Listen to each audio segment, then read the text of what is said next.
Sejam bem-vindos ao Entre Bichos e Árvores, o canal onde até os bichos mais desconhecidos viram celebridades. Curiosos do mundo animal, preparem-se! Hoje você vai conhecer criaturas que mostram que Deus não economizou criatividade na hora de criar esses bichos. Imagina um mamífero que põe ovos como se fosse a presa mais normal do mundo, um roedor que parece personagem de animação e um peixe que parece ter sido pintado por um artista psicodélico, depois de 3 cafés e um surto criativo.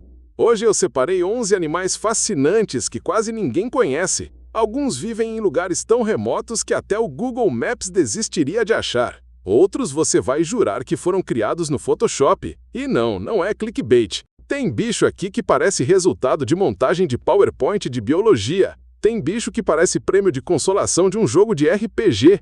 E tem um tão raro que foi visto menos vezes do que você viu dinheiro na sua conta esse mês. Lógico, porque o mês acaba de começar, né? Então já deixa seu like, se inscreve no Entre Bichos e Árvores e vem comigo descobrir essas criaturas que fariam qualquer designer de personagens pedir demissão. Vamos começar com o pangolim, Pholidota spp. Se a natureza tivesse inventado um dragão versão pocket, o pangolim levaria fácil. Mas na real, ele nem tá tentando impressionar ninguém. Esse visual todo cheio de escamas é pura necessidade de sobrevivência. O pangolim é um mamífero totalmente coberto por escamas. Elas são feitas de queratina, a mesma substância presente nas unhas e cabelos humanos. Quando se sente ameaçado, ele simplesmente se enrola como uma bola e pronto. É como abraçar um cacto com armadura. Ele vive em regiões da Ásia e África e a sua especialidade culinária é comer formigas e cupins. Mas não é só beliscar umas aqui e ali, não. Ele devora até 70 milhões por ano, usando uma língua tão comprida que parece uma fita métrica ambulante. Em algumas espécies, essa língua é maior que o próprio corpo. Se alguém te disser que tem língua grande, manda pesquisar sobre pangolim para ver o que é recorde de verdade. Infelizmente, todo esse estilo dragão medieval colocou ele na lista dos animais mais traficados do mundo. Suas escamas são vendidas como se fossem poção mágica na medicina tradicional, o que, cientificamente, tem o mesmo efeito de roer unha para curar ressaca. Nenhum. Você nunca mais vai olhar para um tatu ou um dragão da mesma forma depois de conhecer o pangolim. Comenta aqui embaixo. Foi novidade ou você já conhecia esse tanque ambulante da natureza? Imagina um roedor que parece ter comprado perna de canguru na Shopee e está desfilando por aí todo orgulhoso. Esse é o jerboa, o velocista oficial dos desertos do norte da África e da Ásia Central. Ele é pequeno, mas não se engane. Tem pernas traseiras até 4 vezes maiores que as dianteiras, feitas para saltar até 3 metros de distância em um único pulo. Se o tamanho do pulo definisse salário, ele seria milionário. Esses saltos ajudam muito, já que no deserto tudo quer te transformar em jantar. E ele não fica só pulando, não. Quando resolve correr, chega a 24 km por hora, basicamente o Usain Bolt dos roedores. O jerboa é bípede de verdade, anda só nas patas de trás, enquanto usa a cauda como apoio, tipo aquela pessoa que usa o guarda-chuva como bengala, mesmo sem precisar. Durante o dia, ele some escondido em tocas subterrâneas para fugir do calor mortal do deserto. E só sai à noite para comer sementes, raízes e insetos. E aqui vai a parte digna de inveja. Ele não bebe água, consegue toda a hidratação que precisa do alimento, enquanto você não aguenta ficar meia hora sem sua garrafinha de 2 litros. Ah, e essas orelhas gigantes não são só para foto de perfil. Ajudam a liberar calor do corpo e ouvir qualquer predador se aproximando antes que ele vire número no cardápio do dia. Ele vive pouco, entre 2 e 6 anos, mas nesse tempo já deixa claro quem manda no quesito salto em distância. Pense num roedor que fez a evolução copiar canguru e ainda se garantiu na corrida. Agora, vamos para um bicho que parece ter sido pintado por um artista que só tinha tinta azul no estúdio. O peixe-papagaio azul. Esse peixe vive nos recifes do Caribe e do Atlântico Oeste e chama a atenção pelo corpo completamente azul. Sem degradê, sem mescla, sem nada. É azul, pronto. E não é só a cor que impressiona. Ele tem dentes fundidos que formam um bico igual ao de um papagaio. Perfeito para raspar algas e pedaços de coral. Aliás, enquanto você dorme tranquilo, ele está ali, triturando o coral como se fosse pipoca. Mas calma, não é vandalismo marinho. Esse processo ajuda a manter o recife saudável e as fezes dele viram aquela areia branquinha que você pisa nas praias tropicais. Pois é, você já deve ter se bronzeado em cocô de peixe papagaio azul e nem sabia. Eles podem chegar a 1,2 metro de comprimento, mas apesar do tamanho e do bico ameaçador, são totalmente inofensivos para a gente. O máximo que podem fazer é acabar com seu estoque de corais. É basicamente o pedreiro dos mares tropicais, transformando pedra em paraíso turístico. Agora me diz, o que dá se você juntar um pato, um castor e ainda ter uma arma química natural? O ornitorrinco. Esse mamífero australiano é praticamente um bug da evolução que deu certo. Ele tem bico e pés palmados como o pato, corpo peludo e cauda achatada como o castor. E ainda é um dos poucos mamíferos que botam ovos. Isso mesmo, ele bota ovos e depois amamenta os filhotes com leite que sai direto da pele, porque ele nem tem tetas. É como se fosse um delivery de leite direto do poro. Mas calma que melhora.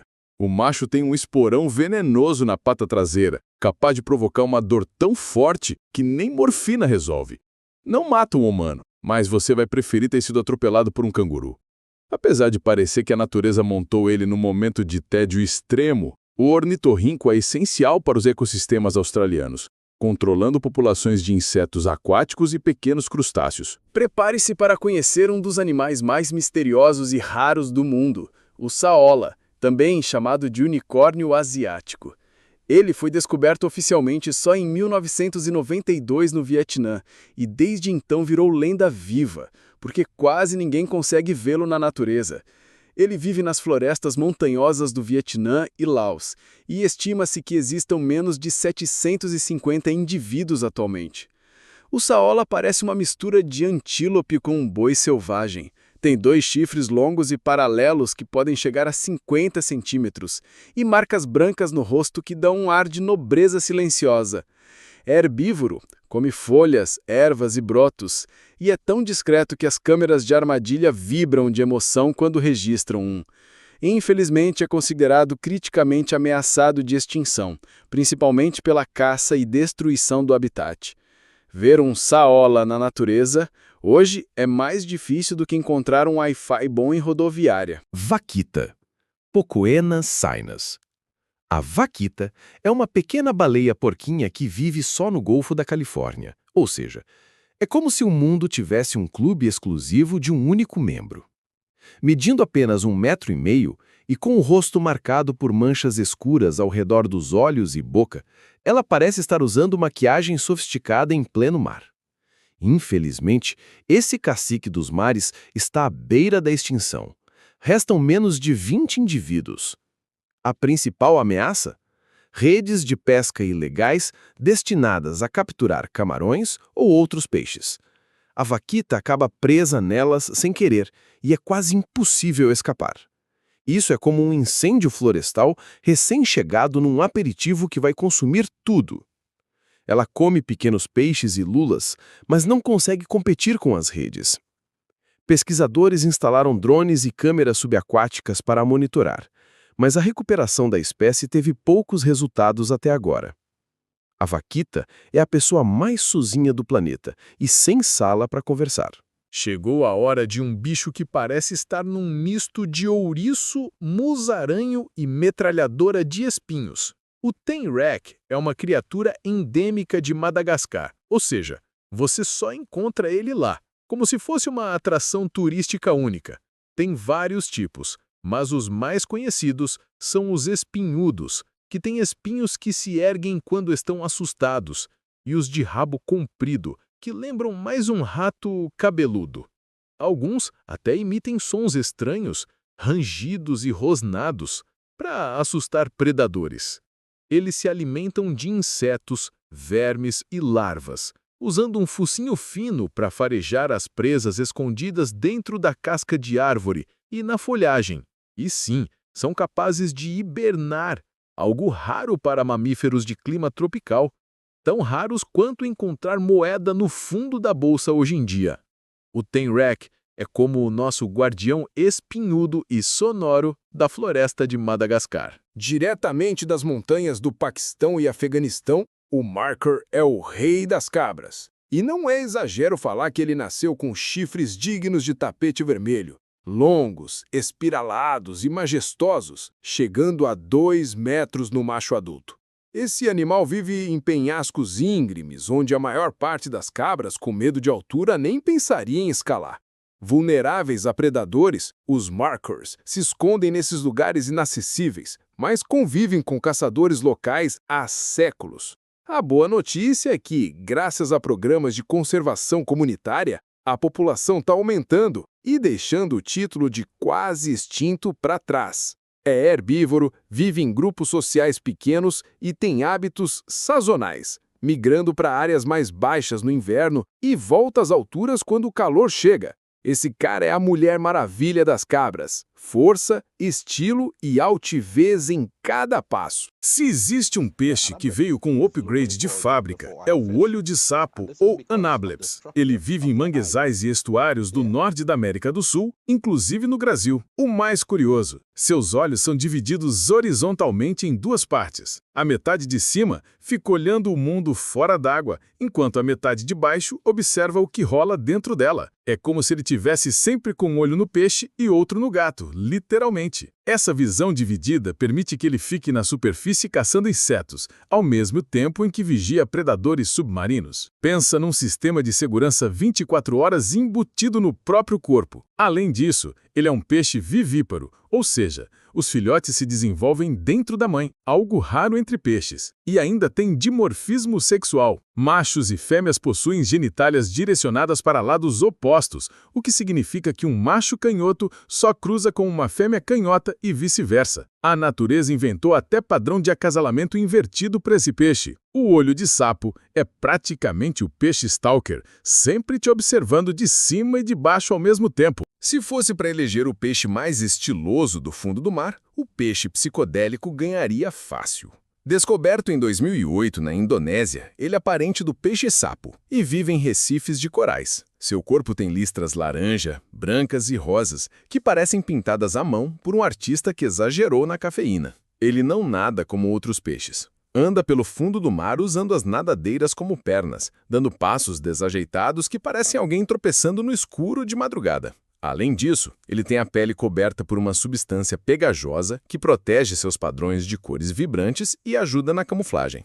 Não que ele seja discreto, mas perto de predadores famintos, toda ajuda é bem-vinda. Esse peixe não caça nadando atrás das presas. Em vez disso, abre a boca tão rápido que cria vácuo e suga a comida em menos de 1 segundo. É um método aspirador de pó marinho. O peixe psicodélico é a prova de que o fundo do mar tem mais personagens bizarros que qualquer filme da Marvel. Fechando com chave de ouro, ou melhor, com penas verdes e um olhar de não tô nem aí, temos o kakapo, também chamado de papagaio coruja. Ele é um papagaio gigante da Nova Zelândia que, diferente de todos os outros, não voa. Sim, é um papagaio que desistiu de voar há séculos. Para compensar, ele se especializou em ser o ninja da camuflagem. Suas penas verdes com manchas pretas o tornam praticamente invisível no chão da floresta. O kakapo é o papagaio mais pesado do mundo, chegando a quase 4 quilos. E apesar desse corpo de halterofilista, ele é conhecido por sua personalidade dócil, quase zen budista. Durante o acasalamento, o macho cava um buraco no chão e fica horas emitindo um som grave que parece um baixo tocando dentro de uma caverna, atraindo fêmeas a quilômetros de distância. Infelizmente, ele também está criticamente ameaçado de extinção, restando pouco mais de 200 indivíduos. Mas, graças a programas de conservação intensiva, o número está subindo devagar, como o próprio ritmo de vida do kakapo. Esse é o papagaio que provou que voar não é tudo na vida. Às vezes, ficar no chão também tem seu valor. E aí, meus amigos? Qual desses bichos te deixou mais impressionado hoje? Porque, olha, a natureza realmente não tem limites. Tem bicho aqui que parece ter saído direto de uma reunião de brainstorming caótica, onde alguém disse: tá, vamos misturar um pato, um castor e expor um tóxico. Perfeito! Ou então um peixe que anda tropeçando pelo fundo do mar, mas com listras psicodélicas, para garantir o look festival. E tem aqueles que fazem a gente refletir sobre a vida, como a vaquita que está ali sozinha no canto do oceano, enquanto a gente reclama que não tem ninguém para conversar no WhatsApp. Se você curtiu esse vídeo e quer continuar viajando nesse zoológico aleatório que é o planeta Terra, já deixa seu like, se inscreve no canal e ativa o sininho. E compartilha com aquele amigo que acha que já conhece todos os bichos do planeta, porque aqui no Entre Bichos e Árvore sempre tem espaço para mais um bicho que vai te fazer pensar. E se quiser ver mais animais raros, feios, fofos, estranhos, fascinantes ou simplesmente diferentões, comenta aqui embaixo que eu tô de olho em cada sugestão para trazer no próximo vídeo. Até lá, continue observando a vida selvagem, nem que seja a selvageria da sua rotina de segunda-feira.